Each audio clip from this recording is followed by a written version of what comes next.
For today's video, I will be doing what's in my fridge. Without further ado, let's get straight to the point. Ta-da! I love apples. I've already had 3 apples today, and I still have enough left in my fridge. I honestly don't know why I love apples so much, but I started to liking it since I was a kid. And now I usually have about 5 to 10 apples a day.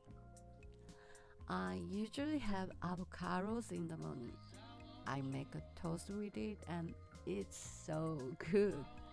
And this brown thing over here, it's called doenjang, which is homemade Korean soybean paste, which is from my mom's friend. If I make doenjang with this, I can be 백종원. Right next to it, it's a fish skin. It contains lots of collagen. I put this in the air fryer with a bit of olive oil. I eat this for munchies. On the bottom shelf, I have sweet potato. Obviously, it's sweet. Lastly, I have kiwis. When I don't go to restroom, I will have 4 kiwis and I'm good to go. So basically, I own a farm in my fridge.